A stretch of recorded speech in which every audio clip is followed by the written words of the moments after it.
اعوذ باللہ من الشیطان الرجیم بسم اللہ الرحمن الرحیم رب اشرح لی صدری ویسر لی امری واحلل عقدۃ من لسانی یفقہوا قولی۔ ریاض الصالحین دوسرا حصہ، احادیث نبی صلی اللہ علیہ وسلم۔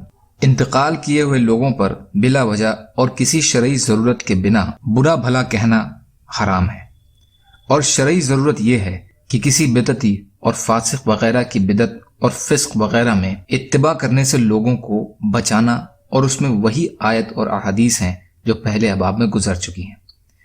فائدہ مطلب امام نووی رحمۃ اللہ علیہ کا یہ ہے کہ انتقال کیے ہوئے شخص بدعت اور فسق و فجور وغیرہ کا شکار رہا ہو تو ایسے شخص کے ایسے کردار سے لوگوں کو آگاہ کرنا چاہیے تاکہ لوگ اس کی بدعت اور اس کے فسق و فجور سے بچیں۔ یہ مردہ کی بدگوئی اور برا بھلا نہیں ہے جس کی مناہی ہے، بلکہ اس کی حقیقت واضح کرنے میں شرعی ضرورت موجود ہے، اس لیے ایسا کرنا جائز ہے۔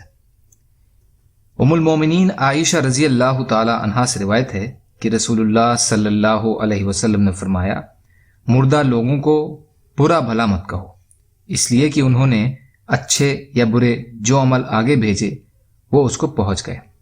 بخاری شریف۔ فائدہ مطلب یہ ہے کہ دنیا میں انہوں نے اچھے یا برے جو عمل بھی کیے اس کے مطابق وہ انعام یا سزا کے حقدار ہوں گے۔ ہمیں اب انہیں برا کہنے کی ضرورت ہی باقی نہیں رہی ہے، اس لیے کہ کسی بھی مرے ہوئے پر ڈانٹ پھٹکار نہ کی جائے، خاص کر کسی کا نام لے کر، سوائے اس شرعی ضرورت کے جس کا ذکر اس کے فائدے میں تحت گزرا ہے۔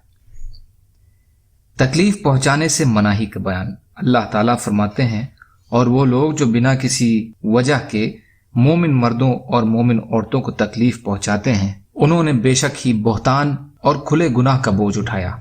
سورہ احزاب آیت نمبر 58۔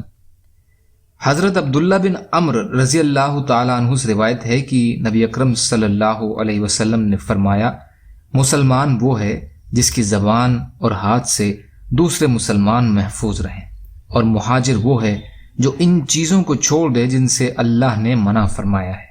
بخاری اور مسلم۔ فائدہ کہنے کو تو ہر وہ شخص مسلمان ہے جس نے کلمہ شہادت پڑھ کر توحید اور رسالت محمدیہ صلی اللہ علیہ وسلم کا اقرار کر لیا، لیکن کامل مسلمان وہ ہے جس کا کردار اتنا بلند ہو کہ اس کی زبان یا ہاتھ سے کسی دوسرے مسلمان کو تکلیف نہ پہنچے۔